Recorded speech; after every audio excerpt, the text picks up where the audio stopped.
Olá, muito bom dia! Hoje é segunda-feira, 22 de outubro de 2018 e nós vamos juntos nesse Morning Show que abre esta semana importante, já na reta final das eleições 2018, tem segundo turno já no próximo domingo e é claro, o Morning Show nessa semana vai desdobrar todos esses assuntos, vamos falar muito sobre isso nesta semana que começa e a gente já começa, claro, passando o cardápio do dia. Ação e reação. Personalidades da política e da justiça reagem à fala do deputado reeleito Eduardo Bolsonaro a respeito do Supremo Tribunal Federal. Um vídeo gravado durante palestra em julho, o filho do presidenciável do PSL diz que para fechar o STF bastam um soldado e um cabo. Não convide para a mesma festa.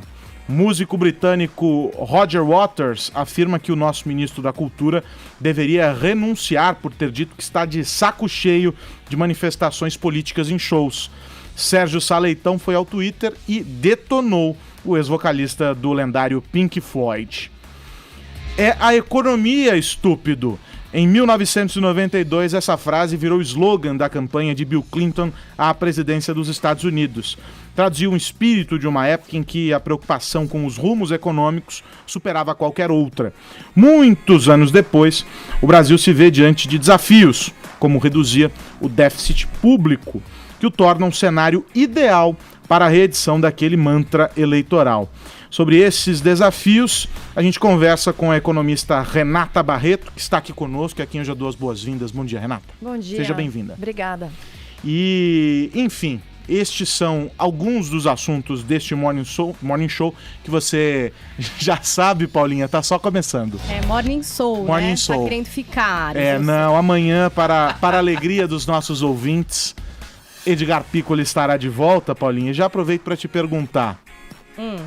Qual é a hashtag de hoje que você levará junto com o seu squad para os TTs? Tenho certeza que assim, Aros, passou esse final de semana, não temos mais eleições. E daí, querido? E aí? O que é que você vai fazer com a sua vida? O que vai fazer? Hein? Vai acompanhar a final da Fazenda?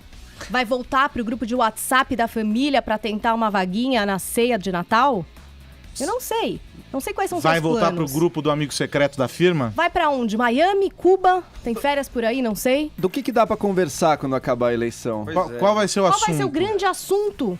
Qual será o seu tema textão? do almoço Uva de domingo? passa ou não uva passa? Pode ser, Uma né? das grandes polêmicas. Essa é uma sugestão boa. Já levantadas aqui pelo nosso squad, porque hoje a hashtag é depois da eleição eu... E aí você completa a frase, usa um meme, usa um gif, bota um @da amizade se você quiser voltar alguma. Não sei. Está aberta aqui o nosso questionamento com a hashtag depois da eleição eu. Se a gente for para os assuntos mais comentados do Brasil, tem prêmio para vocês. E vocês podem comentar também o programa através da hashtag, porque o seu tweet faz parte da nossa transmissão. Coisa tá tão doida que eu acho que o assunto vai continuar sendo eleição, viu, Carlos Aras? Até dezembro do ano que vem. Essa eleição vai demorar muito mais do que o próximo domingo. Então tá, vai. E aí, pelo WhatsApp no 11 931 17 1009, eu quero aproveitar essa história aí que envolve o senhor Rogério Águas e também um editorial do New York Times dizendo que a provável eleição de Jair Bolsonaro é uma escolha triste, para perguntar para você que nos acompanha. O que você acha de gringo dando pitaco sobre a política brasileira? E aí você pode dizer se as opiniões, essas frases, esses comentários a respeito da política aqui no Brasil, feito por estrangeiros, são bem-vindos ou não. Acho que não vale. Enfim, você pode dar o seu pitaco e dizer o que você pensa sobre os gringos dando pitaco aqui sobre a política brasileira. O número eu vou repetir, o DDD 11 931 17 1009. Mande vídeos para nós por meio do WhatsApp. Morning Show com imagens em jovempanfm.com.br e lá no nosso canal no YouTube Morning Show JP. Não se esqueça de se inscrever no canal para acessar todo o conteúdo que tem por lá. E, claro, reforço o convite para você continuar com a gente nessa próxima hora e meia. Abrindo o noticiário com essa história do Eduardo Bolsonaro, tá dando o maior rebu. Todo mundo acompanhando essa história desde ontem. Um vídeo dele numa palestra feita em julho que ganhou as redes sociais neste domingo. Nas imagens, o deputado reeleito responde se o Exército poderia agir caso o STF impedisse a posse de seu pai, presidenciável do PSL, Jair Bolsonaro. A gente tem esse vídeo, vamos conferir. O STF vai ter que pagar para ver, e aí quando ele pagar para ver, vai ser ele contra nós. Assim, você está indo para um pensamento que muitas pessoas falam e muito pouco pode ser dito. Mas se o STF quiser arguir qualquer coisa, sei lá, recebeu uma doação ilegal de R$100 do José da Silva, impugna a ação dele, a candidatura dele. Eu não acho isso improvável não, mas aí vai ter que pagar para ver. Será que eles vão ter essa força mesmo? O pessoal até brinca lá, cara. Se quiser fechar o STF, sabe o que você faz? Você não manda nem um jipe, cara. Manda um soldado e um cabo. Não é querer desmerecer o soldado e o cabo, não. O que é o STF, cara? Tipo, tira o poder da caneta de um ministro do STF. O que ele é na rua? Você acha que a população... Se você prender um ministro do STF, você acha que vai ter uma manifestação popular a favor dos ministros do STF? Milhões na rua? Não vai, mas... Solta o Gilmar. Mas você vai se Solta fuder. o Gilmar. Com todo o respeito que eu tenho ao excelentíssimo ministro Gilmar Mendes, deve gozar de imensa credibilidade junto aos senhores. Mas, entendeu? Isso aí vai ser o momento em que você vai ter que medir. É igual soltar o Moro, soltar o Lula. O Moro peitou um desembargador que tá acima dele, cara. Por quê? Porque o Moro tá com moral pra cacete, cara. Você vai ter que ter um culhão filho da puta pra conseguir reverter uma decisão dele. Ele só joga lá, cara. Quero ver quem é que vai dar o contrário. Bom, já quero colocar na conversa aqui a nossa convidada Renata Barreto, o Joel. Começar com você, Renata, perguntando o seguinte: qual a avaliação que você faz sobre o que foi dito por Eduardo Bolsonaro nesse vídeo aí? Bom, primeiro que eu acho que sempre existe uma... as pessoas colocam tudo que é da família Bolsonaro de uma forma muito superior ao que ela realmente representa, na minha opinião. Então, apesar de ser uma fala... talvez infeliz pelo momento, ele estava dentro de uma palestra onde ele foi perguntado que se em algum caso de exceção, num estado de exceção, se o STF agisse de uma forma errada ou se ele tiver realmente um estado de exceção para você fechar o STF, na minha opinião, ele é uma metáfora em relação à credibilidade do STF, né? E o próprio PT é um dos que mais diminuiu e acabou com a reputação do STF, falando que, por exemplo, o Lula disse que o STF era acovardado, um deputado petista já pediu o fechamento do STF, depois do Barroso manter a prisão do Lula, coisa e tal. Então, na minha opinião, é mais uma fala infeliz da família, mas que é colocada num patamar muito acima do que realmente significa, do que realmente é. Então, eu não acho que é nada para se preocupar, nada de se fazer um alarde. É um vídeo que ele próprio publicou no Facebook dele. Então, não foi um vídeo que acharam e olha só o que ele falou. Ele mesmo publicou e agora, obviamente, perto das eleições, tenta se fazer um alarde muito grande em relação a isso. E você, Joel, concorda? Olha, eu acho que isso mostra como, no fundo, a família Bolsonaro, a campanha toda, não está disposta, sim, a romper a institucionalidade no Brasil para chegar ao poder, se necessário. Óbvio que não será necessário, mas ele está dizendo, olha, se a chapa fosse condenada por um crime eleitoral, de uma forma ultra rigorosa do TSE, ele nem acha isso improvável, ou seja, ele vê o TSE como um natural inimigo aí. A gente iria para as ruas, a gente vai ter que se fazer valer pela força. Como é que a gente chama alguém que está disposto a quebrar a institucionalidade pelo uso da força? Está propondo, no fundo, está dizendo, olha, se o resultado não for favorável, se a gente não chegar lá, se a gente for condenado por um crime, se acontecer alguma coisa técnica, formal, que nos impeça de chegar, vamos sim usar da força para chegar ao poder. Isso se chama golpe. Agora, o pior é que ele está correto. Ele provavelmente teria essa força para aplicar de apoio da população, talvez até apoio de alguma parte das Forças Armadas, provavelmente teria essa força para aplicar. E contra a força, a caneta, as instituições, a letra da lei, nada podem. No fundo, toda a política é determinada realmente por quem está com a força na mão. Então, ele está dizendo sim, que está disposto a usar a força para romper a ordem institucional, caso seja necessário, e, dada a situação atual do Brasil e o apoio maciço da população à candidatura Bolsonaro, ele provavelmente tem razão. Conseguiria usar da força. Eu discordo um pouco. Acho que até ele pode dar a entender isso pelas falas dele, mas eu acho que é muito mais uma provocação que ele faz em relação à credibilidade do STF e em outros casos, até ele mesmo se justificou, acho que no Facebook dele, falando de outras situações da própria Gleisi Hoffmann, de deputados petistas, do Lula, etc., que não tiveram todo esse alarde. Não acho que ele e a própria família, né, o Bolsonaro e toda a família, às vezes escolhem mal as palavras, mas eu acho que seria colocar num nível muito acima do que realmente eles poderiam fazer e gostariam de fazer, algo numa via antidemocrática de tomar o poder. Até porque, se for falar de tomar o poder, a gente tem que falar do Dirceu, que disse que tomaria o poder e não seria através das eleições. Então, eu acho que tudo que tem a ver com a família Bolsonaro, e, de novo, acho que ele faz, sim, algumas declarações que são polêmicas desnecessariamente, mas não acho que seja a ponto da gente se preocupar com uma tomada de poder pela força, coisa do tipo. Mas a gente sempre comentou aqui as falas do PT também, né? E acho que a mídia tem dado, Renata, esse espaço aí, tem falado, e quando uma figura do PT chega com um discurso antidemocrático, também isso sempre foi apontado e está sendo repetido agora igualzinho. Apontado, mas não tão veementemente como Nossa, aqui na rádio, pelo menos, é bastante discutido e condenado. Mas você tem alguma dúvida que se o TSE cassasse a chapa, a coisa ia se resolver no braço? Olha, não sei se no braço de eles quererem tomar o poder à força ou se eles aclamariam a população para fazer algum tipo de manifestação contra, né? Até porque, no caso do TSE caçar a chapa, se fosse por esse caso agora ridículo do Haddad e o PT colocando a chapa em questão por conta de uma denúncia da Folha sem nenhum tipo de prova, se por acaso o TSE acatasse isso, sendo que não existe materialidade, não existe comprovação, não existe nem comprovação de que fato existem contratos, por exemplo, dos apoiadores do Bolsonaro, dos empresários, fazendo algum tipo de doação, e mesmo que se tivesse essa comprovação de que ele sabia. Então, supondo que fosse esse caso, se o TSE acatasse isso, impugnasse a chapa, seria realmente algo muito próximo, muito, muito favorável, muito importante da população se revoltar contra. Se isso significaria uma tomada do poder à força, eu não acredito tanto. Mas eu acho que sim, existiria uma revolta popular, isso se traduziria numa instabilidade, num problema muito, muito, muito maior.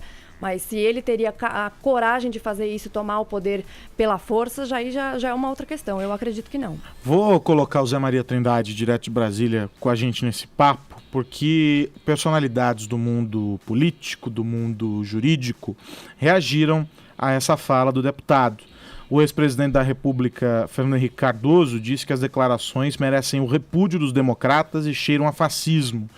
O decano do STF, ministro Celso de Mello, classificou as afirmações como inconsequentes e golpistas.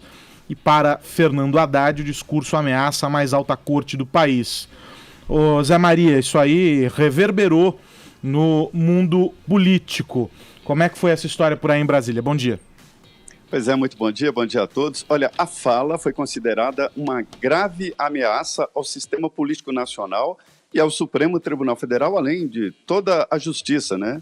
Quando ele disse Supremo, isso não aconteceria no Supremo, e sim no Tribunal Superior Eleitoral, porque é o Tribunal Superior Eleitoral que julga casos assim.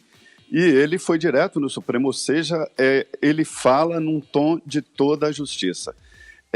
Ele é um deputado federal, antes de ser filho de Jair Bolsonaro, ele é um deputado federal reeleito com a maior votação do país.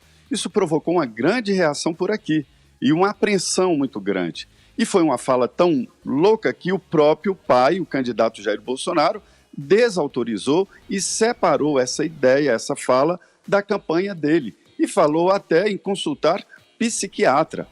É certo, tem uma frase de Minas Gerais, de um deputado que diz que ia parar de dar entrevistas porque os jornalistas fazem perguntas idiotas, diante disso eles dão respostas ridículas e os jornalistas cortam as perguntas idiotas e publicam só as respostas ridículas. Nesse caso aí, esta não era uma entrevista e era apenas uma conversa e uma tese absurda, né, de uma possível impugnação no Supremo Tribunal Federal. Ele poderia dizer, olha, isso não pode acontecer, isso não vai acontecer. Ele reafirma que isso pode acontecer, que não seria diferente e que fecharia o Supremo e chamaria o povo. E como disse bem o Joel aí, o povo, neste momento, realmente tenderia a isso. Ontem, os ministros do Tribunal Superior Eleitoral se reuniram com várias autoridades, inclusive com o ministro da Segurança Pública, Raul Jungmann. Há uma apreensão geral sobre o clima desta campanha. E dizem os ministros de que o clima todo está sendo levado para não aceitar nenhum resultado diferente do previsto. E os que prometeram botar fogo no país agora estão acuados em minoria, né, e podem até ser queimados. Então, o tribunal está se esforçando para dar todas as explicações. Antes eram bruxos que se reuniam no TSE e proclamavam o resultado. Agora não. Há um trabalho ali de convencimento, principalmente com relação às urnas eletrônicas e o funcionamento de tudo na Justiça Eleitoral. O clima está preocupando muito aqui os ministros do Tribunal Superior Eleitoral e a reação tem sido dar explicações. Afinal, o sol é o melhor detergente, né? Zé Maria, um abraço para você, obrigado. É isso, muito bom dia a todos. Deixa eu colocar aqui a resposta do Eduardo Bolsonaro a tudo isso. O deputado federal publicou uma nota nas redes sociais dizendo que o vídeo em que cogita o fechamento do Supremo não é motivo para alarde. Ele afirma que nunca defendeu o fechamento da corte, pede desculpa se o que ele disse foi infeliz ou se atingiu alguém. Aí tem o trecho para quem nos acompanha por imagens. Ele diz o seguinte: respondia a uma hipótese esdrúxula, onde Jair Bolsonaro teria sua candidatura impugnada pelo STF sem qualquer fundamento. De fato, se isso acontecesse, o que eu acho que jamais aconteceria, demonstraria uma situação fora da normalidade democrática. E na sequência citei uma brincadeira que eu ouvi alguém na rua. Pede desculpa se foi infeliz e atingiu alguém. Diz que acredita que o vídeo não é motivo para alarde, até porque publicou nas redes sociais há quase 4 meses. Trata-se de mais de uma forçação de barra para atingir Jair Bolsonaro, assim como essa balela de WhatsApp fake news ser o fator que conduz Jair Bolsonaro para a presidência. Aí ele cita o que a Renata já mencionou aqui, o caso da fala de José Dirceu, que foi também bastante abordada pela imprensa sobre tomada de poder. Ciro Gomes, que receberia a bala a equipe de Sérgio Moro. Aí cita Gleisi Hoffmann pedindo ajuda ao mundo árabe para soltar Lula, e vai citando outros exemplos. E aí essa manifestação de ontem, dia 21 de outubro, às 15:06, pelo Twitter do Eduardo Bolsonaro. E aí, só pra gente fechar e voltar para vocês aqui, o Zé Maria fez a brincadeira lá mineira sobre pergunta idiota e resposta ridícula, e aí eu fiz questão de separar o trechinho, todo o contexto da resposta, da pergunta e da resposta feita a Bolsonaro. E aí ele foi pego sem saber que isso já estava circulando nas redes sociais. Vamos ouvir o que disse o candidato do PSL quando questionado ontem por jornalistas. Hoje está circulando também um vídeo do seu filho sobre críticas ao STF, que talvez ele poderia fechar. Isso está pipocando hoje nas redes. Não existe crítica a fechar STF. Se alguém falou em fechar STF, está consultando um psiquiatra. É um vídeo do Eduardo, que ele falou isso durante uma palestra. Duvido, alguém tirou de contexto. E aí o Bolsonaro tratou de tirar essa história do ar. Depois disso, desse cenário todo de como reverbera no STF e tudo mais, agora a gente tem que aguardar quais vão ser os próximos capítulos. Com certeza isso ainda ganha corpo nos próximos dias, já que está tudo cada vez mais acirrado, né, Renata? Acho que sim, mas mesmo assim acho que isso não vai ser suficiente para nenhum tipo de abalo na própria campanha. A gente sabe que a família Bolsonaro, eles têm um histórico, não só a família, mas toda a campanha deles, todo o próprio vice, já tiveram declarações polêmicas, coisas que foram ditas numa hora errada. Eles têm um problema de saber como falar, a hora de falar, com quem falar. Realmente eles têm esse problema, mas não acho que vai ser algo a se preocupar a própria campanha do Jair Bolsonaro. E acho que é importante do Jair se posicionar em relação a não só essas declarações, mas sempre que tiver algum questionamento em relação à democracia, não só porque o oposto deles é extremamente antidemocrático e também representa, aliás, também não, representa muito mais uma derrocada antidemocrática do que eles, né? Então, se ele se comprometer e se fizer declarações sempre apoiando as instituições democráticas, o Estado de Direito, acho que essa preocupação vai sendo dissipada ao longo do tempo. Não, eu não tenho a menor dúvida. Isso aí, o efeito eleitoral de uma declaração dessa é zero. Pelo contrário, é um pouco o que a campanha vem fazendo. Frases polêmicas, absurdas que aparecem, uma discussão ao redor, uma especulação e depois volta ao normal até uma nova frase e tudo. Agora a gente tem uma semana só aí, mas isso não altera resultado nenhum. Eu achei interessante na resposta do Eduardo que ele falou, estava respondendo uma hipótese esdrúxula levantada. Pelo vídeo dele, ele considerava essa hipótese não improvável, ou seja, ele considerava provável que o TSE quisesse, por um motivo, digamos, indigno ou injusto, caçar a chapa. Ou seja, aí sim, acho que representa um pouco a mentalidade que a campanha visou criar em grande parte da população, uma mentalidade meio paranoica, de que todo mundo conspira contra. A mídia está contra, as urnas eletrônicas estão fraudadas, as pesquisas mentem e a justiça está procurando um motivo para tirar a gente do poder legítimo. Essa é a mentalidade conspiratória, ancorada no quê? Ancorada numa visão global até, de que globalistas, comunistas querem mudar os valores da sociedade brasileira. E aí vale dizer que essa mentalidade conspiratória não está só com a campanha do Bolsonaro. Não. Há uma conspiração sobre Lula estar preso, etc. Existe um Tem espelho também, quase perfeito. Existe um espelho quase perfeito a se fazer. A diferença é que a do PT não cola mais, a que está colando agora é essa, mas o espelho é quase perfeito. A mídia golpista, a justiça que está do lado dos neoliberais que querem vender a Petrobras para os Estados Unidos, enfim, o tipo de mentalidade é o mesmo, é uma mentalidade típica de uma sociedade que vive esse processo de polarização, na qual ambos os lados têm que acreditar que o maligno domina todo o resto e eles estão numa cruzada santa. E no fundo, acho engraçado só pontuar também, eu sinceramente acredito que o Bolsonaro poderia vir na próxima campanha de TV dele e dizer assim, eu defendo a ditadura militar e é isso que eu gostaria de fazer. Eu duvido que isso tivesse um efeito eleitoral para ele. Vou fechar... Diga, pode ir lá, Renato. Eu ia falar que talvez não tivesse um efeito eleitoral tão grande a ponto de ele perder a eleição, por exemplo, mas ele nunca deu nenhum indício de que ele gostaria de implementar algum tipo de ditadura. Eu entendo que existe uma paranoia realmente dos dois lados, e eu sempre tento dissipar um pouco essas preocupações conspiratórias, nunca foi muito do meu feitio, mas se você pegar as próprias pesquisas, as pesquisas deram bem para baixo do que foi, de fato, o resultado do primeiro turno, então dizer que as pesquisas mentem talvez seja um pouco exagerado, mas elas não estão acuradas, e isso aconteceu inclusive nas eleições da Prefeitura de São Paulo, com a questão do Haddad, que perdeu no primeiro turno de lavada, né, uma escovada aí para o Dória, que era um outsider, digamos assim, da política. Então, existem algumas coisas que fazem parte desse jogo de conspiração, de que estão tentando tirar a gente do jogo político, etc., mas algumas coisas fazem sentido, sim. Não precisa ser a ponto de acharmos que tem uma organização mundial dentro do Brasil querendo algum resultado específico. O Fórum de São Paulo. O Fórum de São Paulo existe, né? Sempre falaram que não existia e ele existe. E muitas das coisas que hoje a gente fala que são coisas verdadeiras, comprovadas, eram teoria da conspiração há 10 anos atrás. Então, acho que tem que levar tudo um pouco em consideração. Bom, preciso fazer essa parada agora das 10h25. O Morning Show volta rapidinho. Jovem Pan Morning Show. Jovem Pan Morning Show.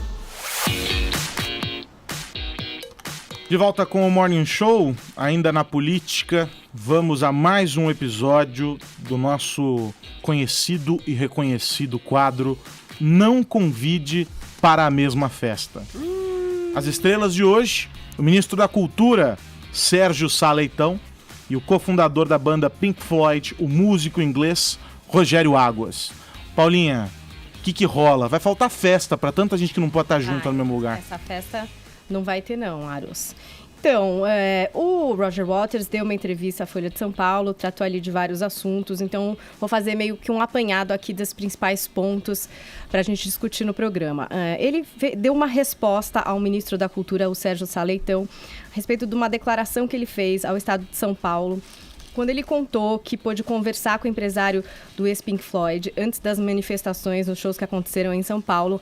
Manifestações, eu digo, o uso da hashtag ele não, ali no telão. Ele também colocou o nome do Bolsonaro entre os neofascistas, né, entre outros que ele enumerou ali de outros países, etc. e tal. Aí, o que disse o ministro da Cultura? Ele falou assim, ó. Eu estive lá, conversei com o empresário dele antes. Confesso que, pensando como público, como fã, eu estou de saco cheio. A gente não consegue mais ir a um show ou ver um filme sem que haja algum tipo de manifestação política. Muitas pessoas estão com esta sensação. Então, a isso, o Roger Waters respondeu: esse cara está no emprego errado. tende a achar um novo trabalho. Não sei o que ele faz, mas não deveria estar numa posição de poder sobre questões culturais se dá uma declaração dessas, porque cultura inclui música e ela pode expressar muito da condição humana. Acho que ele deveria renunciar. Então houve essa troca aí de farpas. Aí o Roger Waters também abordou alguns outros pontos. Então, ele explicou o que ele enxerga ser uma divisão que acontece não só no Brasil, como também em outros países. Ele disse assim, há uma separação severa no mundo entre ricos e pobres, não só no Brasil, mas aqui é muito forte. Quando você anda por São Paulo, você vê casas bonitas e ricas cercadas por grades de metal, com guardas vigiando-as e centenas de câmeras. Dali a 100 metros, você vê pessoas morando sobre papelão molhado na sarjeta. Esses caras foram prejudicados, claro, mas não por Lula ou Dilma ou quem quer que seja. Eles foram prejudicados pelo neoliberalismo, pelo mercado livre mundial, que não regula as oportunidades para os indivíduos. É contra isso que eu levanto a minha voz. E aí, ele até agradeceu a cidade de São Paulo pelo barulho ali que aconteceu. A gente teve uma mistura de vaias, de aplausos. No primeiro dia, a vaia se sobrepôs, a gente até mostrou aqui os vídeos.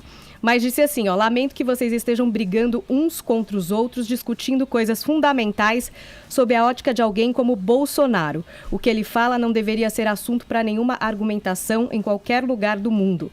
Mas é uma coisa real e assustadora. E aí ele se estendeu um pouco a respeito do Bolsonaro. O repórter perguntou para ele como é que ele se informa a respeito da situação dos países que ele visita, como é que ele decide se manifestar. Ele falou que não tem ninguém que o ajude, que ele conversa com pessoas e a partir daí ele se posiciona. E que numa dessas conversas com seu chefe de segurança da sua equipe no Brasil, ele descobriu que o candidato à presidência e líder nas pesquisas aqui de intenção de votos, o Jair Bolsonaro, é visto como uma coisa nova na política e considerado incorruptível. E daí ele falou, Bolsonaro está na política brasileira há 30 anos e é totalmente corrupto. E é louco, vingativo e insano. E aí ele vai longe aí as críticas a Bolsonaro. E aí o que aconteceu? No domingo, o Sérgio Saleitão usou o Twitter para responder ao Roger Waters. Então, ele começou com um tweet dizendo assim, Roger Waters recebeu cerca de 90 milhões de reais para fazer campanha eleitoral disfarçada de show ao longo do segundo turno. Na Folha, chamou Bolsonaro de insano e corrupto, sem provas, claro. Disse aos fãs que não voltará ao Brasil caso ele ganhe. Isso sim é caixa 2 e campanha ilegal. E aí, gente? Tá pra vocês comentarem esse showzinho aí desse pessoal. Pequeno barraco. É o novo analista político que nós encontramos aqui no Brasil, né, Joel, hein, Renata? Rogério Águas. O Sérgio Sá ou o Roger Waters? Não, o Rogério Águas, poxa. Bom, posso começar, Joel? Desculpa te interromper. Bom, primeiro que eu acho, assim, muito engraçado quando os artistas resolvem dar opinião sobre política e economia, porque todo mundo pode dar opinião sobre tudo. Não existe nenhum tipo de pessoa que não possa dar opinião sobre o que ela quiser. Só que o problema é que a opinião geralmente vem carregada de um viés. E se você for perguntar para ele, se você for entrar no detalhe, ele não vai nem saber te explicar o que é o tal do neoliberalismo, que quando alguém fala isso, eu lembro do Neo, do Matrix. E aí ele com aquele óculos, assim, dando raios liberalizantes em todos os lugares. Ele nem deve saber o que é liberalismo, muito menos neoliberalismo. E falar que o Brasil é um resultado, ou o que ele viu em São Paulo, as pessoas pobres e as pessoas ricas, é um resultado do neoliberalismo, é uma loucura, é um disparate muito grande de alguém que realmente não tem a menor ideia do que está falando economicamente. E aí você vê que é justamente por isso, porque todos os 14 quase anos de governo PT, que nada tiveram de liberais, o Temer teve um cisco de intenção liberal, mas com um pouquinho de reforma trabalhista e uma gestão fiscal um pouquinho mais eficiente, mas ainda muito pouco perto do que a gente precisa, e colocar isso na conta de um neoliberalismo, sendo que no Brasil nós nunca tivemos nada parecido com um governo liberal, é um disparate, realmente. Agora, o artista, ele acaba se deixando levar muito por essas questões emotivas e que acaba levando também boa parte da população na mesma tocada, e eu acho que ele e outras pessoas são responsáveis, junto com a população que tem essa cabeça, por um comportamento de manada, né? Uma histeria coletiva em volta de uma pessoa, que é o Bolsonaro, porque o Bolsonaro, ele é um catalisador do sentimento anticorrupção e do sentimento anti-PT, anti-esquerda do Brasil, que ele acabou catalisando, mas que porque ele estava num timing perfeito. Agora, se você falasse 1 ano atrás, 2 anos atrás, se você perguntasse para qualquer pessoa na rua se o Bolsonaro seria provavelmente um presidente, acho que 90% das pessoas diria que ele não seria. Eu mesma nunca votaria no Bolsonaro se você me perguntasse isso 1 ano atrás. Agora, quem é que está do outro lado? Quem que é o adversário do Bolsonaro nessa eleição? E por que ele teve um crescimento tão grande? É porque, de repente, todo mundo virou fascista, todo mundo virou nazista, todo mundo virou preconceituoso? Não, ele é o catalisador desse sentimento anticorrupção e de má gestão. E aí, Joel? O Roger Waters, claramente, ele representa, ele dá voz a uma visão idealista, de esquerda, ingênua, e que, se levada a sério, faz muito mal, né? Pode fazer muito mal para os países aí. Ele fez aquele boicote a Israel também, de uma maneira, às vezes não pesa direito nem o que está em jogo aí. Agora, é o esperado, né? Os fãs dele, quem gosta dele, quem gosta do Pink Floyd, sabe um pouco que essa é a visão, assim, mesmo do The Wall pra frente ali, isso claramente sempre foi a intenção, assim, deles. Foi curioso ficarem surpresos.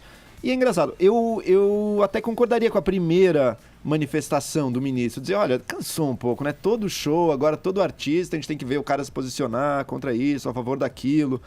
Varia um pouco do estilo, né? Na música pop, aí o pessoal pressiona mais pra esquerda, no sertanejo mais pra direita, e quando alguém foge dessa regra, ele é massacrado, não sei o que, acho isso meio besteira.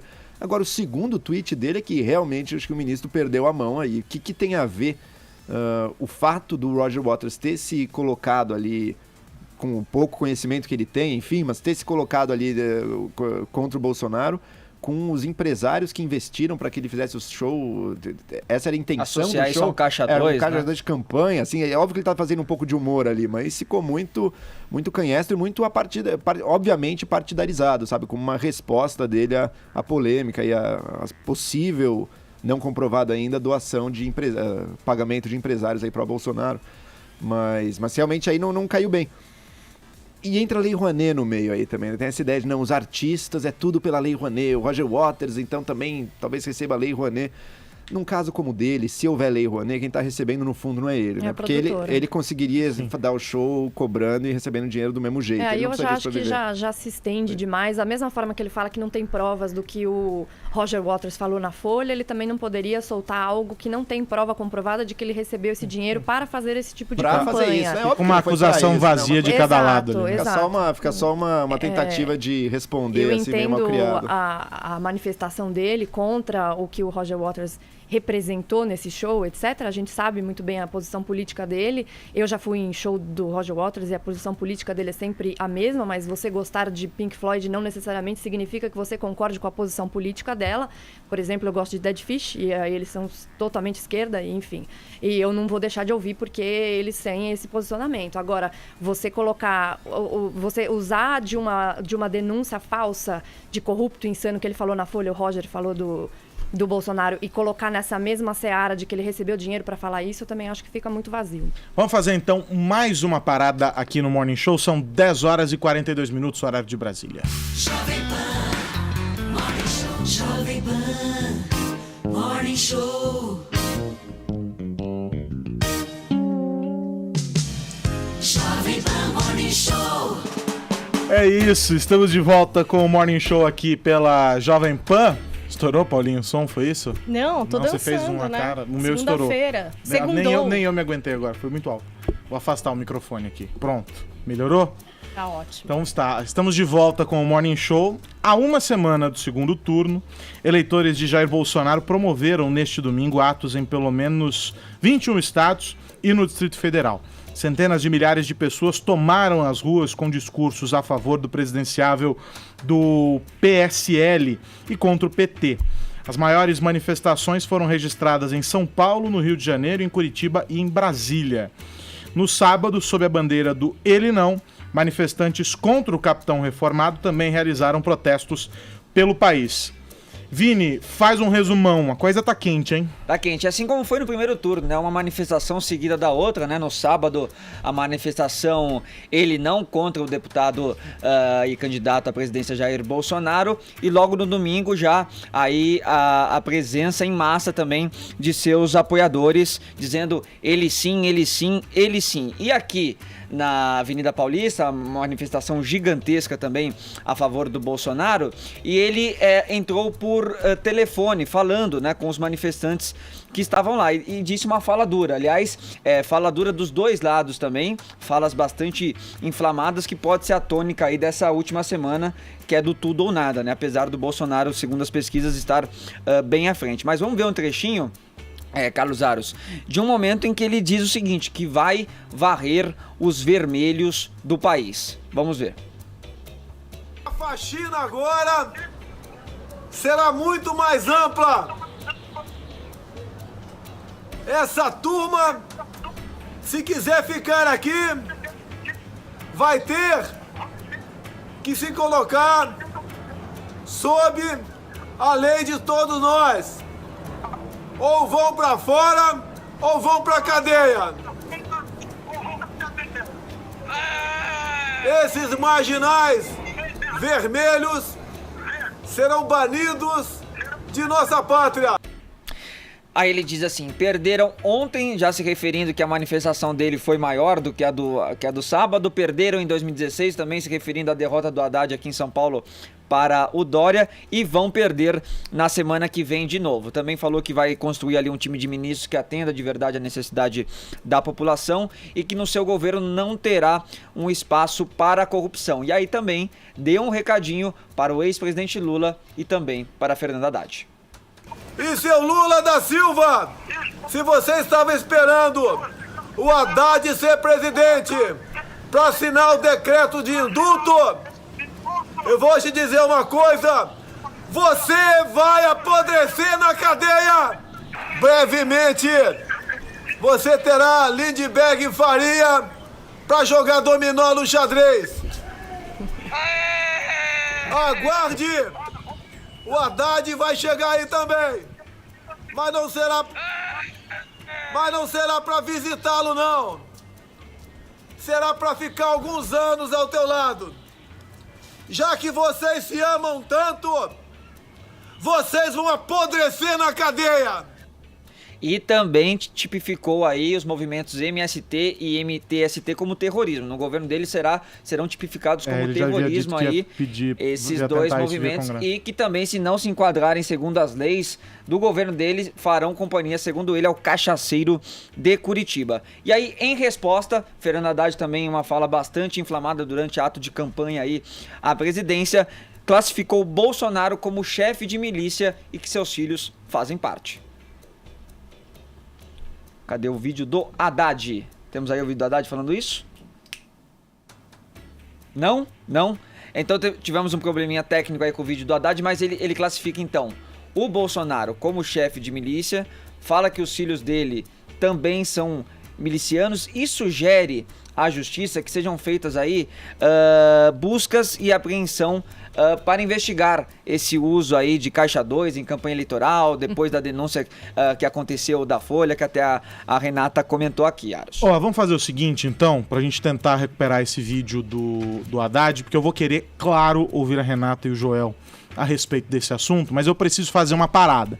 Então, na volta, a gente assiste ao que disse o candidato do PT, Fernando Haddad, e ouve os comentários de Renata Barreto e Joel Pinheiro a respeito deste assunto. A gente volta já já aqui no Morning Show.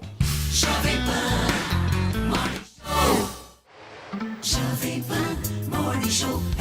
Jovem Pan Morning Show. Jovem Pan Morning Show.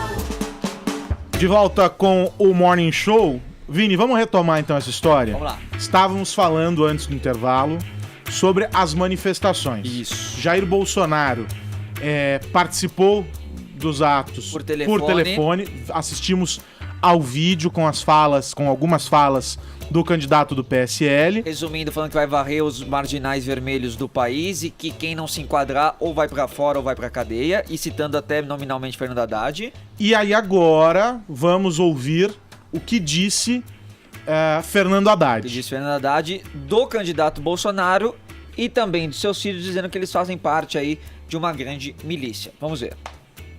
O que eu ouço desse pessoal, esse pessoal é uma milícia. Não é um candidato a presidente, é um chefe de milícia.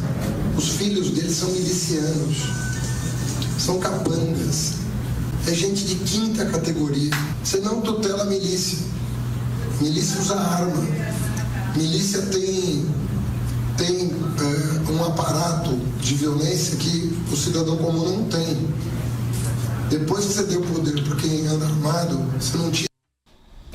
E aí, Vini? Tá, e depois ele também, né, até complementa reclamando aí de uma leniência da justiça sobre essas denúncias que foram feitas da Folha aí, da disseminação de notícias falsas contra o PT e a favor de Bolsonaro, compradas por empresas aí, o que seria uma prática ilegal de Caixa 2, dizendo até que teria que fazer uma busca e apreensão, ele só não cita onde, né? Quem faria essa busca e apreensão, na casa de quem, para sugerir, né, alguma coisa. Para fazer essa busca e apreensão, para ver os HDs, para tentar achar alguma coisa. Enfim, vamos dividir essa história em duas partes, então. Quero ouvi-los, Renata e Joel, sobre as duas falas aqui de Bolsonaro e a resposta do Haddad.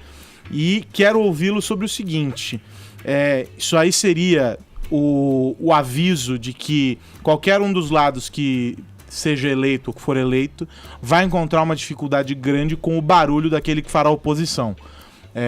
Isso fica claro com esse clima aí, essa troca de farpas, ou isso fica valendo até o dia 28, depois os ânimos se dão uma esfriada? Começo com você, Joel. Certamente quem governar o país vai encontrar oposição. No caso do Bolsonaro, associações da sociedade civil, talvez sindicatos, outros grupos organizados aí. Agora, no Congresso, o que ele vai encontrar é um Congresso, digamos, com ideias até que favoráveis ao que ele defende. Só que o que ele vai ter que fazer é uma negociação de tipo de cargos, né? Negociação, digamos, fisiológica, que ele pode até se contrapor no momento de campanha, mas é evidente que qualquer presidente, seja de que partido for, tem que negociar também com base em cargos, com base em espaço dentro do governo, e é o que vai acontecer. Os partidos do Centrão já estão deixando isso bem claro, que estão ali para negociar sim, né? E o apoio deles será necessário, porque mesmo com uma bancada grande para este Congresso, né? Os congressos antes tinham bancadas até maiores, mais de 100 deputados, tudo. Agora uma bancada de 50 e poucos aí, como é do PSL, é uma das bancadas grandes. Apesar da bancada grande, está longe de constituir uma maioria, né? Então vai precisar negociar sim com diversos outros grupos aí para conseguir garantir o apoio às suas medidas de governo. Agora eu queria ressaltar da fala do Bolsonaro. A gente está vivendo um momento muito polarizado no Brasil, um momento em que a violência política está crescendo a níveis alarmantes. A gente tem visto de ambos os lados aí os relatos que a gente ouve e vê nas mídias sociais. Claro, todos têm que ser apurados, mas dão a entender que a gente está vivendo um momento de violência política real, sim. E o responsável, o cívico de um candidato numa situação dessas, ainda mais um candidato que está na frente, prestes a ganhar, é tentar falar para o Brasil inteiro e não estimular o ódio político. A fala do Bolsonaro, ela significa apenas o empoderamento, o fortalecimento do ódio político. O que está na cabeça do povo, do público em êxtase para quem ele está falando? Qual que é o objetivo ali? Fala-se qualquer coisa sobre o futuro do Brasil, sobre coisas boas a se fazer, sobre projeto, nada, zero. A única coisa, o que traz o gozo, o regozijo para essa população, para esse grupo de seguidores e para ele, é a ideia da punição, de prender, de varrer e, subentendido até, de matar os adversários políticos. Isso é muito grave, você não deve estimular a massa enfurecida, além do mais, uma massa que talvez esteja armada futuramente, formando milícias, como já acontece no Rio de Janeiro. E a relação da família Bolsonaro com milícias é algo a ser melhor entendido e estudado aí para o futuro. Um presidente, um presidenciável com grandes chances de vencer, chegando nessa situação, estaria num bom momento de falar à nação. E ele está polarizando ainda mais, pelo contrário, dizendo que a população que o segue, talvez uma parte dela gostaria de ouvir, que é isso. Estamos aqui para vencer, para aniquilar o inimigo político. Isso para qualquer república é terrível. É óbvio, o PST começou isso e lá atrás fazia coisas muito similares. Agora ele perdeu a supremacia e quem está é o outro lado. Mas o dano para o país é potencialmente tão grave quanto, nesse caso, se não até mais. E como é que você vê essa questão, Renato? Bom, primeiro que essa questão do discurso de nós contra eles, né, da guerra de classes, começou com o Lula, né? Até o próprio Eduardo Jorge, que é um cara mais centrado da esquerda, falou muito bem sobre essa questão, que o nós, no caso do PT, era quem estava a favor do Brasil, a esquerda, e o ele seria quem estivesse contra o PT. E até hoje existe essa consideração, essa visão do PT, que quem estiver contra o PT é contra o plano de poder, ou é contra o país, e aí você tem muito isso, e inclusive nas próprias campanhas de Dilma, de Lula, era muito pontuado, seja qual fosse se fosse o Serra ou se fosse o Alckmin, sempre era falado que ele era um fascista ou que ele era contra o pobre andar de avião. Então esse discurso da guerra de classes, do ódio entre já existia, e ele foi obviamente mais acirrado, mais polarizado cada vez mais, mas eu entendo também um pouco do Bolsonaro falar sobre, e eu discordo de você, Joel, na questão de deixar subentendido que seria matar o opositor, né?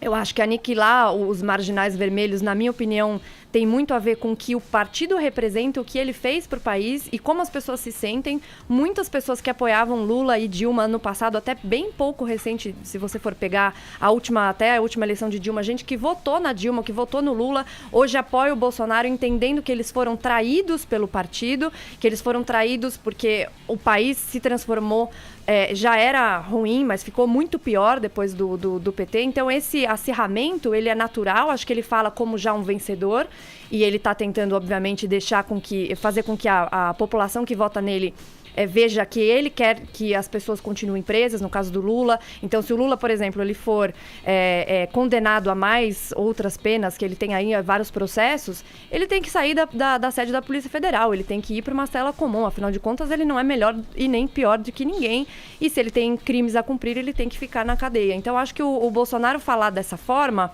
é só mais um discurso de vencedor daquilo que os eleitores dele querem ouvir, mas que não tem nenhuma necessidade, nenhuma contrapartida em relação a matar alguém ou coisa do tipo. Aliás, o especialista de fazer isso é o PT.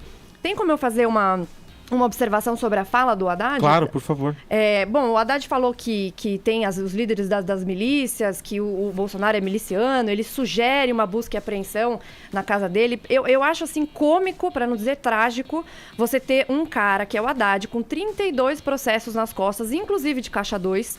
O tesoureiro dele de hoje é o mesmo tesoureiro da Prefeitura de São Paulo em 2012, que teve uma delação da UTC, né, que é uma empreiteira, de 2,6 milhões de reais em relação à Caixa 2, e ele agora está estupefato que a justiça não está se mexendo da forma como ele gostaria que estivesse se mexendo por conta da denúncia da Folha. Denúncia é uma coisa, tanto que o TSE abriu investigação. Agora, ele começar a sugerir e falar de milícias, sendo que o Cabral, que era amigão do Lula, era visto com milícias o tempo todo. Então, eu acho patético, na verdade, que o Haddad se coloque nessa posição de supra-sumo, de magnânimo, como se ele estivesse acima de tudo isso, sendo que ele está mais sujo que pau de galinheiro. Sem dúvida, uma atitude desesperada de uma candidatura que afunda, né? Com certeza. Do PT aí. O desespero deixa as pessoas ridículas. Porque uma manchete da Folha, ainda sem nem provas o suficiente, obviamente não vai caçar nada. Se caçar, vai ser depois de um longo investigação e processo de julgamento que não acaba, que não vai se concluir antes do E vale só reforçar que é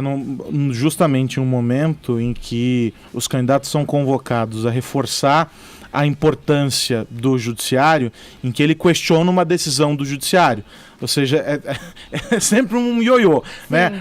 Uma defesa, porque nós temos que preservar, porque o judiciário, porque isso, porque aquilo, porque é uma instituição. E aí, do outro lado, se questiona uma decisão da justiça, como né? se inventa um factoide de que o Lula foi preso sem provas, que é fake news o maior tempo que essa. todo, exato. Então, ele se coloca, e ele até, nessa transformação que ele passou agora no segundo turno, para tentar se aproximar do eleitor de centro, que foi, na minha opinião, foi trágica, porque ele perdeu mais votos ainda, na minha opinião. Eu acho que isso que vai se traduzir no segundo turno.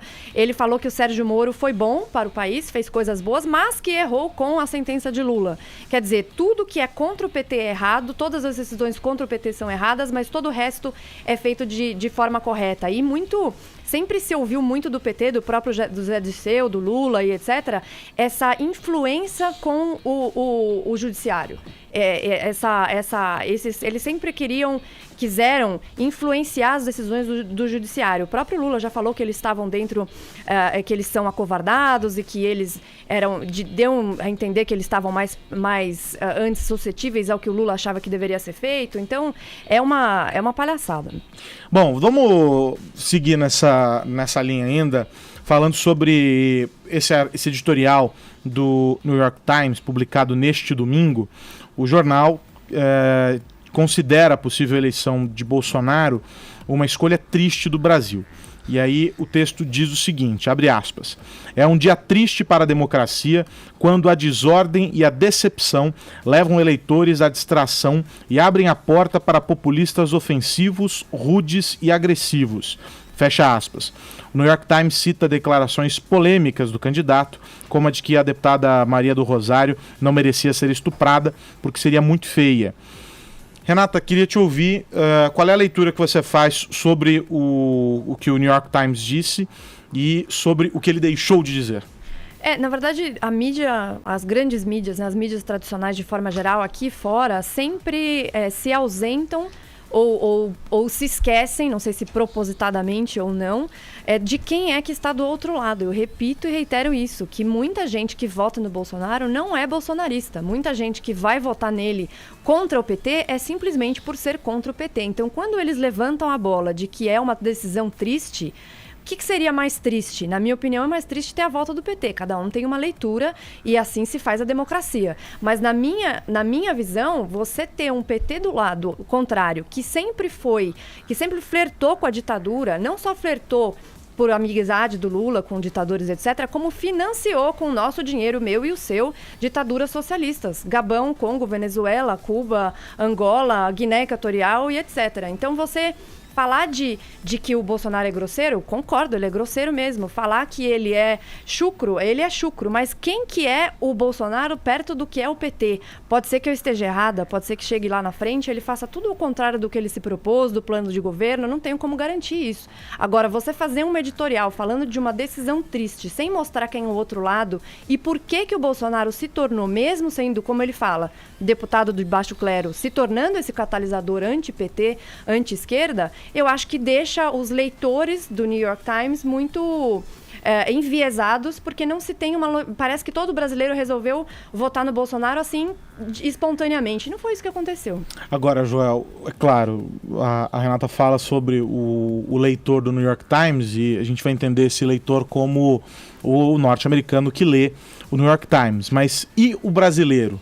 O eleitor brasileiro que consome informações também oriundas da imprensa internacional, qual é o cuidado que se deve tomar? Não, sempre lembrar que quando um jornal como o New York Times, como é que ele ganha informação sobre o Brasil? Ele tem as pessoas que conversam lá com ele, jornalistas brasileiros que estão no exterior, têm os seus contatos.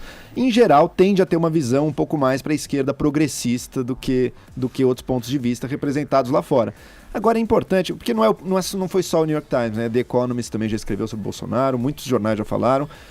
Para um cidadão americano, para um cidadão europeu, o Bolsonaro ele representa assim, valores muito diferentes e muito opostos ao que esses países entendem como normalidade institucional, respeito às leis, igualdade e todo o resto. Não pelo medo que o Bolsonaro não cumpra aquilo que ele fala, mas justamente pelas coisas que ele fala, pelo medo de que ele faça aquilo que ele fala. A defesa da tortura, a defesa do regime militar, a ideia de armar a população, a ideia de permitir que a polícia mate até inocente sem que seja processada por isso, descaso absoluto com o meio ambiente, enfim, descaso com a institucionalidade, com a democracia, enfim, são valores que estão muito distantes do que a grande parte dos cidadãos aí que leem notícia na Europa, nos Estados Unidos e que discutem política entendem que seja o aceitável. E o que fez ter aquela divergência com a própria Marine Le Pen também, né? As coisas do líder de extrema-direita, mas que não se vê ali nas falas do Bolsonaro. A coisa né? da homofobia que pega muito forte na campanha dele, e hoje em dia, claro, ele maneirou o discurso, mas a campanha ainda está eivada de um sentimento de uma visão combativa, como se os gays fossem uma classe contra a qual eles se erguem e lutam contra porque querem mudar as escolas, querem transformar os filhos. Então, para um cidadão europeu mesmo mais conservador, tudo isso parece uma coisa bastante distante daquilo que ele acredita. E na esteira desse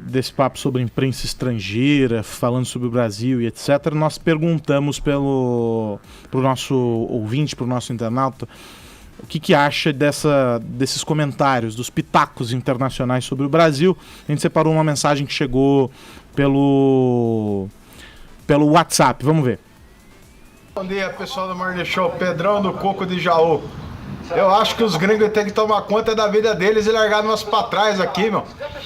Nós somos um país aqui que, se não tivesse tanto roubo, tanta injustiça, essas coisas, né, seria a maior potência do mundo. Então eles ficam metendo Pitágoras com medo de nós passar por cima deles. É isso que eu acho. Vamos tomar conta da vida dos seis e larga nós aqui, meu. Bom dia pra nós aí. Boa semana pra todos. E depois da eleição, Paulinha? Gente, chegamos em primeiro lugar hoje, hein? Boa. Entre os assuntos mais comentados desse país. Sucesso, com a nossa hein? hashtag. Separei alguns tweets, vamos conferir. Meu Pequeno Mundo, hashtag depois da eleição. Eu pretendo discutir apenas sobre uva passa na comida do Natal, assim como previu a Renata. Uma grande discussão que com certeza vai ser pauta nesse programa já ali pra perto de dezembro. Olha, eu sou a favor da uva passa, Eu acho também, gostoso, eu é também, docinho. eu sou contra a uva passa. Estamos todos do Joca, que linda união Somos aqui, todos então. uva passa. Não, sou contra a uva passa. Somos todos Já nada. tinha que estragar, né? Sem uva passa. É difícil chegar vai num não. consenso. Temos também Nosso amigo Hobby87, secreto. hashtag depois da eleição eu. Voltar a postar memes no Facebook e tentar refazer amizades perdidas, a missão de todo brasileiro. Eu acho que é essa depois das eleições. Temos também Daniele, hashtag depois da eleição eu vou desbloquear todo mundo que eu deixei de seguir nas redes sociais e recuperar as amizades perdidas. É isso, gente. Vai ter ceia de Natal sim, entendeu? Teremos Natal. Ter todo mundo junto aí. Vai ter amigo sim, secreto? Porque vai estar todo mundo no mesmo Inimigo barco, secreto, Brasil. Isso eu acho um dado positivo da cultura brasileira, viu? Que apesar do clima de polarização que se instaurou, a união e a manutenção dos laços pessoais e familiares ainda é vista como uma prioridade que está acima dessa briga quando passar a eleição. Ô, Paulinha, Tem muito país que não é assim. Repita com a sua voz de crooner de ressaca. Vai. Como é de que é? ressaca. De quem Como a- foi no show da Shakira. Como a ontem. gente tá nos TTs. Estivemos em primeiro lugar, estamos em segundo agora. É um grande assunto aqui. Hashtag depois da eleição eu participe desse programa maravilhoso. E, ô Paulinha, vamos pro destaque internacional. O que tá deixando a comunidade LGBT mais uma vez pistola com o presidente dos Estados Unidos, Donald Trump? No mínimo bastante ressabiada, né, Aras? A gente tá falando aí do vazamento do rascunho de um documento que foi obtido pelo The New York Times. Seria um documento do Departamento de Saúde e Serviços Humanos e que quer rever a definição de sexo prevista pelo título 9. Então, qual que é a ideia desse Departamento de Saúde e Serviços? Ao que diz o New York Times, apresentar até o fim do ano para o Departamento de Justiça essa nova definição que diz basicamente o seguinte, que o gênero, o sexo, é definido por aquilo que se apresenta quando do nascimento. Então, se você nasceu com pipi, você é menino, você é do sexo masculino e isso não se altera de nenhuma forma, né? E o contrário, se você for menina, tudo certo, isso não se altera de forma alguma. Até nesse rascunho existe a previsão de que se há dúvida, que seja resolvido com o exame genético e que se estabeleça qual é o seu gênero. Isso vai na contramão do que estabeleceu o governo Obama, que ampliou a definição de gênero em programas federais. Inclusive, tem mais de 1.400.000 americanos que se descrevem como tendo gênero diferente daquele com que nasceram, né? Isso independente de cirurgia de mudança de sexo. Então, iria em total desacordo com essa linha que foi mantida pelo governo Obama. E o que acontece? Qual que é a implicação também disso? Se o Departamento de Justiça decidir que essa mudança é válida, esse título 9, ele passa a ser aplicado para programas regidos aí por agências federais e tal. Então, muda um pouco a interpretação e a alegação do governo Trump é de que falta clareza a respeito do termo sexo, o que permitiu ao governo Obama atender com proteções civis pessoas que não deveriam ter essas proteções. Então é um assunto bastante polêmico e sensível, porque seriam conquistas, né, da comunidade trans que agora revogadas aí, se mudada aí esse tal desse artigo, como é que se diz aqui? Desse título 9. Deixa eu saber se a Renata e o Joel querem comentar esse assunto que envolve o Trump e os desfeitos dele sobre coisas que já tinham sido colocadas durante a gestão Obama, né, Joel? Renata, algum comentário? Eu, na verdade, teria que ler para saber direito. Isso acabou de aparecer aqui. Eu nem tinha visto. A Paulinha que me deu a notícia aqui, não estou sabendo.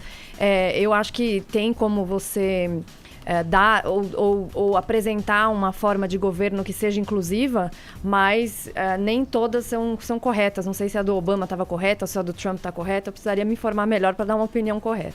Então vamos fazer uma parada e a gente volta já com o Morning Show. São 11h19 agora, horário de Brasília. Jovem Pan Morning Show, Jovem Pan Morning Show. Jovem Pan Morning Show. Micro e pequenas empresas, os negócios que movem o país. O Matheus Meirelles conta pra gente o que está acontecendo por lá. Diga, Matheus. Bom dia, Carlos Aros, e a todos do Morning Show. Estamos aqui em mais um Fórum Mitos e Fatos, o 10º Fórum Jovem Pan discute micro e pequenas empresas. Neste momento estamos em um coffee break, uma pausa. Mais cedo o fórum foi iniciado com uma palestra e uma conversa com Augusto Nunes, com o presidente do Sebrae, doutor Guilherme Afif Domingos. Depois, durante o primeiro painel, participaram Bruno Caetano, que é diretor superintendente do Sebrae São Paulo, Juliano Seabra, diretor da TOTUS e do Indexo, Marcos Salucci, que é professor da FGV, e Matheus Moraes, presidente da 99. Daqui a pouco, a Denise Campos de Toledo, nossa comentarista de economia, vai entrevistar os assessores econômicos dos candidatos à presidência neste segundo turno. São eles Guilherme Melo, representando Fernando Haddad do PT, e Carlos Alexandre da Costa, representando Jair Bolsonaro do PSL, discutindo os principais gargalos do empreendedorismo e também os principais desafios do próximo presidente da República. Tudo isso aqui no Fórum Mitos e Fatos Jovem Pan discute micro e pequenas empresas. É isso, Matheus Meirelles e toda a sua elegância trazendo as informações lá do Mitos e Fatos, que você pode acompanhar pelo YouTube, lá no canal Mitos e Fatos Jovem Pan, toda a cobertura deste evento com discussões muito, muito importantes. Vou girar o assunto aqui para falar de volta sobre política. Um artigo na Folha de São Paulo deste domingo, de autoria do presidenciável derrotado João Amoedo, mostra o voto do candidato do Partido Novo à presidência da República. Só que tem um detalhe, Vini. Sim. Ele não cita o nome do candidato escolhido. Não cita, né? Mas cita em quem ele não quer ver de jeito nenhum na presidência, o que sugere aí, né, um possível apoio, uma possível votação em Bolsonaro, porque ele falou que não quer ver o PT de jeito nenhum, vota contra o PT, mas não em algo que ele acredita, né? É bom lembrar que o Amoedo... A implicação lógica tá dado o voto. Então. Tá dado.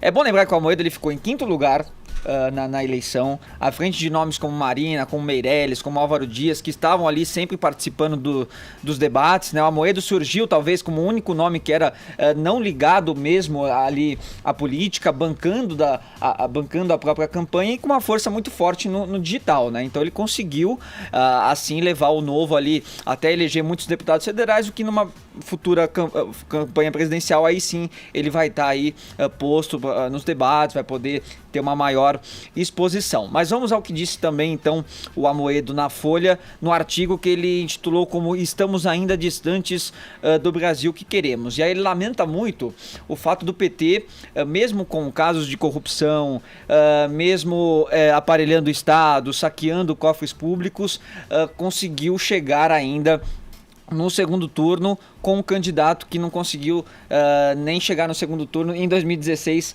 à Prefeitura de São Paulo, né? E ele diz que a população foi mais uma vez vítima do discurso do PT do nós contra eles. Então a discussão ficou muito no ele não, o PT não, e pouco se discutiu sobre planos, né? E aí ele surgiu com a seguinte indagação, né? Que teve uma sensação equivocada de que valeu a pena, pois o PT foi derrotado. Então ele diz que mais uma vez a mídia tradicional e também as elites falharam num projeto de longo prazo para o país, que prevaleceu aí a postura imediatista, omissa e muitas vezes oportunista, né? Que nesse processo eleitoral, mais uma vez, a gente foi guiado ali por querer achar um salvador da pátria, né? Então ele fala: domingo voto mais uma vez contra o PT, mas como das vezes anteriores, não é em um projeto em que acredito e que, portanto, defenda ou apoie.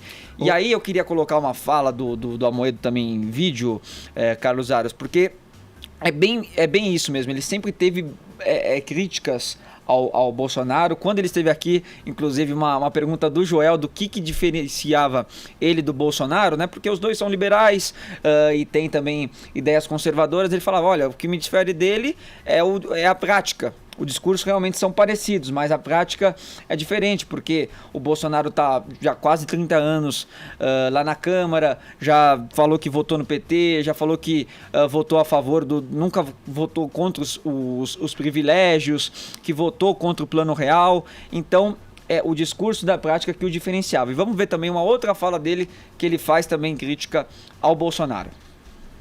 Por outro lado, uma pessoa que está há 29 anos no Congresso, onde eu olho para trás, não consigo enxergar nenhuma realização, fico pensando quais foram os grandes momentos que eu vi ele atuando no Congresso, não me vem nada à cabeça, me vem 3 coisas. Ele brigando com a Maria do Rosário, ele brigando com o João Willis e ele declarando o apoio e elogiando um torturador. Então, eu não consigo imaginar que são essas pessoas que tirarão o Brasil da crise que está. Você percebeu, né? Essas pessoas, porque antes dessa fala, obviamente, que ele também fazia várias críticas aí ao PT, o que ele considera hoje um pior ainda do que o Bolsonaro. E, bom, a gente já está fechando o programa, mas eu queria ouvir a Renata a respeito disso, não só do artigo especificamente, mas sobre o Partido Novo em si, que ganhou destaque nessa eleição. Tem todo um novo cenário para o partido a partir dessa eleição que se encerra agora no domingo, né, Renata? Sem dúvida, inclusive eu votei, né, no Partido Novo para cargos do Legislativo e eu sempre falei que era até mais importante do que escolher bem o Executivo, dado que a gente tinha opções complicadas, era escolher bem ou quem vai nos representar no Legislativo. E aí o Novo tem 8 deputados eleitos, né, inclusive o que eu votei, que é o Vinícius Poit, e eu acho que o Novo conseguiu fazer uma campanha belíssima, né, sem o uso do fundo partidário. Então realmente é um começo de uma vitória do liberalismo, que é um discurso que nunca foi falado no Brasil até hoje. Se você falasse de liberalismo, de diminuição de privilégios de político, qualquer coisa nessa toada era sumariamente acabado, né? Ninguém queria conversar com você sobre isso. Eu e o Joel talvez não tivéssemos a quantidade de seguidores que nós temos falando sobre esse tema. Então, o Novo estar presente, e não só o Novo, mas também outras pessoas, como o caso do Kim e do Arthur, do Mamãe Falei, que tem um discurso mais liberal, vai ser muito importante esse discurso na Câmara e as discussões das pautas, porque até hoje o liberalismo é visto como um vilão, sendo que nós nunca experimentamos isso no Brasil. Para te dar um dado assim mais presente, a Estônia, que é um país ali do lado da Rússia, até 91 existiu o comunismo, né, a cortina de ferro. Em 91 acabou a União Soviética, a Estônia saiu da cortina de ferro e menos de 30 anos depois eles são a 7ª economia mais livre do mundo, com o dobro do PIB per capita do Brasil, quase o dobro. E por quê? Por conta de políticas liberais. Até o primeiro-ministro recebeu um prêmio do Milton Friedman, né, o Milton Friedman Award, que é sobre esses tipos de política. Então, o discurso do Novo, não só dos políticos do Novo, mas os políticos liberais em outras legendas são muito legais. Fala, Joel. Não, completar também, o Novo saiu como um dos vencedores dessa eleição, né? Óbvio que o João Medo ficou longe de disputar o segundo turno, mas teve um resultado expressivo que teria sido ainda melhor se não fosse uma eleição tão polarizada, com tanto voto útil, e conseguiu superar a cláusula de barreira, por um lado, elegeu 8 deputados, teve aí a porcentagem dos votos necessária, e também estará nos debates, porque tem agora a bancada, então acho que se cacifou para ser um novo player, um novo agente aí nas discussões e no jogo político nacional. Vamos ver agora se consegue, né, do belo discurso, das belas ideias, transformar também numa bela e boa prática aí. Quero muito agradecer a Renata Barreto, que esteve conosco aqui hoje neste Morning Show. Eu que agradeço, obrigada. E temos vencedor, Paulinha? Temos, querida, porque a nossa tag é um sucesso nesse Brasil. Hashtag depois da eleição eu vou falar com você, Matheus Falco. Matheus Falco, portanto, será acionado pela Paulinha no Twitter. Fique atento às mensagens diretas. Um abração, Vini. Tchau, valeu, Joel. Tchau. Falou, pessoal. Bom, Morning Show volta amanhã. Eu me despeço de vocês. Edgar Piccoli volta amanhã. Obrigado pela paciência neste período. Um abração e até mais. Tchau, tchau. Jovem Pan Morning Show.